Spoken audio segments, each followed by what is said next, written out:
Hi there, I'm John Clabaugh with Sound Real Estate Brokers in Olympia, Washington. Today we're going to talk about home improvements that you can make before you list your home for sale. And we're going to have two areas of focus in this video. The first part, we're going to talk about major issues that can prevent your home from being able to finance. So you want to make sure and take care of those. And in the second part, we'll go over some minor do-it-yourself cosmetic upgrades that'll really help your home fetch top dollar when you sell. So let's talk about the major issues that can prevent financing. Everybody knows that when a buyer buys a home with a mortgage, that buyer has to qualify, right? They have to meet certain requirements, debt to income ratio, have to be able to afford the monthly payments. A lot of people don't realize that the house or the property also has to meet some minimum requirements. Now, those minimum requirements are different depending on what type of loan the buyer has. So if a buyer has conventional financing, those generally are pretty easy to meet. You know, as long as the home is in good condition, it's not a fixer, doesn't need a bunch of rehab. Conventional financing is great. FHA loans, VA loans, other government-backed loans like that, they have some requirements that are a little bit more strict, but they're still, for most properties, they're going to be pretty easy to meet. So let's talk about some. So first of all, the home must be safe, sound, and structurally secure. Now that's kind of a general catch-all phrase, and it's going to be open to some interpretation by the appraiser that the bank sends out to evaluate the property. And different appraisers are going to evaluate the same property slightly different depending on what stands out to them. You know, they all have general guidelines to follow, but there's some subjectivity involved there. And so one appraiser might call out something for repair that another appraiser won't mention. So I'm just going to go over some of the big ones that you want to watch out for. So first of all, if you have a leaky roof or there's some damage on the roof that makes it look like the roof may be compromised, it's a good idea to get that fixed before you list your home for sale, because that's something that may come up on an inspection. You know, if you've got an FHA or VA buyer, chances are they're going to call that out. A conventional buyer, maybe not. It depends on how bad it is. But if there's a leak, you definitely want to get leaks repaired before you list. And that goes for active plumbing leaks too. I would recommend looking under your kitchen sink and under your bathroom sinks. Make sure the faucets aren't leaking. Make sure you don't see any wet spots or smell mold or mildew. That would be a red flag that an appraiser might call out for further repair. Broken or missing heating fixtures.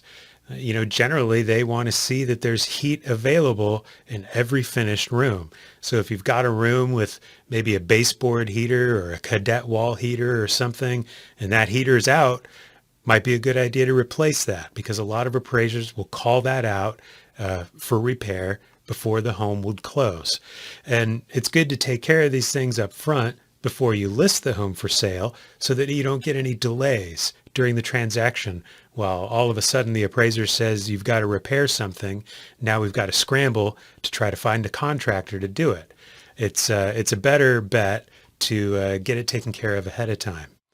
Broken or missing dishwasher or range. That's another one that can be a red flag for an appraiser, especially on an FHA, VA, or USDA loan. You know, they like to see those kitchen appliances present. Missing water heater strapping. This is actually a pretty common one. Water heaters need to be strapped according to your local code. And here's what that looks like in Washington State. So you do not want to use the stuff on the left. That's plumber's tape. That will not support a water heater. You want to use two wide bands like the picture on the right. And you can buy a kit from Home Depot or Lowe's. You know, it's like 15 to 20 bucks. Pretty easy do-it-yourself upgrade to make sure your water heater is strapped. Missing floor coverings is another thing that could get called out on an appraisal. I sold a house where there were a couple of upstairs rooms where the carpet had been damaged. You know, maybe they had some pets in the house or something. So they removed the carpet before listing the property. And when we went in and had the appraisal done, the appraiser said, no, this is bare subfloor, can't do it. We had to put some flooring down in order to be able to complete that transaction. Now let's talk about some minor do-it-yourself cosmetic updates that are really easy to do for the most part and will really help your home pop. It'll help it stand out in pictures and during showings when buyers are looking at it. And I should point out, in case you didn't already know, there's a YouTube video for everything. Anything on this list, you just go and look it up on YouTube. You'll find videos of people showing you how to do it. You got to be careful because not everyone who makes a YouTube video knows what they're doing. And sometimes there might be some regional differences in what is code and what would pass inspection. But for the most part, you can find a YouTube video tutorial that'll tell you how to do this stuff.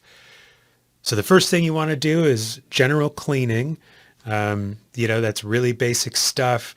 Make sure you've scrubbed everything that needs to be scrubbed, including the walls. If you've got smudges or handprints or dirt marks on the walls, clean those up. Clean your floors, clean your showers and toilets and counters and all that good stuff. Keep them clean too throughout the duration of the listing. It's a good idea to clean vents, whether you're talking about HVAC, heating and air conditioning vents that are in the floor or in the ceiling, or exhaust fan vents, those vents that turn on in your bathroom or in your laundry room. It's good to vacuum those out too, just to make it look like your home is clean, because it is clean, and that you take good care of it. It's a good idea to replace burned out light bulbs. Go take a look at all the light fixtures in your house. If you see any that have bulbs burned out or missing, replace them. Try to match what's already in there. That just helps give an overall quality feel to the house. Some sellers, when they're getting their house ready, they'll decide to maybe take it up a notch, and they'll replace older faucets or doorknobs or trim like baseboards and trim around doors. If you've got an older home and some of that stuff is fairly dated, those are things that are pretty easy to do yourself and relatively inexpensive as well. I strongly recommend that you clean your windows or have your windows cleaned. Get all the smudges and spots and all that good stuff off of them, and have your screens cleaned as well. You want the home to have a nice, clean appearance. You want sunlight to be able to come in through the windows without highlighting a bunch of gunk on the windows. It's a good idea to have your carpets clean, especially if you've had pets. I recommend having the carpets professionally clean. Try to get rid of dirt, get rid of odors, that sort of thing. Now let's talk about some landscaping improvements that you can make to really help enhance the curb appeal of your home. So the first thing I recommend, get some colorful flowers. Get a bunch of flowers, whether they're in pots or planters or something like that. And those will really help kind of break up the outline of your house. They'll help enhance curb appeal, and they'll help get the buyers, it'll stimulate the buyers' senses a little bit and help get their attention. I recommend having some flowers in pots on your front porch, on the back porch. Have them there when pictures are being taken of the house as well. So adding some color, getting some flowers out there is really going to help. And you should always mow, edge, and trim your lawn, your shrubs, your bushes, that sort of thing, and keep it that way throughout the duration of the listing.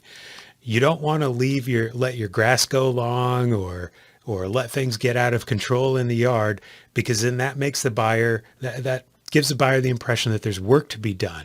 And when the buyer's looking at your house, you don't want them to think, oh boy, it looks like they're having trouble keeping up with the yard work. It must be more than I bargained for, or something like that. Keep it nice and neat and trimmed and mowed, and it'll look a lot better to a potential buyer. Pull weeds as well. That doesn't mean you have to get every single dandelion out of your lawn, because those things are everywhere. And unless you have a really small lawn, it's really hard to keep them out. But when you've got thistle or other kind of uglier, nastier weeds growing, pull those out, pull the weeds out of your planters and your flowers and that sort of thing. It's also a good idea to lay down some fresh mulch around trees, around landscaping. If you've already had mulch down, but it's several years old, it's probably weathered, it's probably not looking so great. Throwing down some fresh bark or other kind of mulch is really going to help enhance the yard, and it also usually adds a little bit of an odor that some buyers like. Makes it smell kind of fresh or something like that. Rake the leaves. If it's the fall and leaves are coming down, stay on top of the raking. And also clean porches, decks, and patios. Especially sweep them, but even better is if you can pressure or power wash them, get rid of any mildew or anything like that that's accumulated. That's going to really help make your property shine on the exterior. And if you've got moss and debris on your roof, it's a good idea to clean that off as well. That's something that you don't really want buyers to think about when they go to look at your home.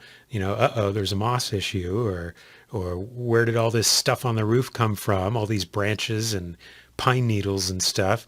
It's a good idea to clean all that stuff off. Now, if you're thinking about putting your home on the market for sale, get in touch with us. We offer a free consultation and analysis. There are no strings attached. We're not going to shove a contract in your face and try to get you to sign it. We're not going to bug you 6 times a day and ask you to list with us. It's not how we operate. We just provide our expert opinion and advice and let you decide how you want to proceed from there. So with our free consultation and analysis, we're going to help you evaluate your options. We're going to listen to your goals and needs and help you figure out what your options are. We'll help you set realistic expectations about, for example, how much your home is worth and how much money you'll get when you sell your home. We'll give you some advice on decluttering and depersonalizing and staging your home. We'll give you specific recommendations that'll help you maximize the bang for your buck. We'll also help you determine whether now is the right time for you, because it's not always the right time. And we'll make a plan of action for how you can get from where you are now to where you want to be in the future. So if that sounds good to you, totally free, no strings attached consultation and analysis, please get in touch with me. My name's John Clabaugh. I'm with Sound Real Estate Brokers. My contact information is on the screen. You can call or text me, email me, or go to our website, mysoundhomes.com. Thanks for watching. I look forward to hearing from you.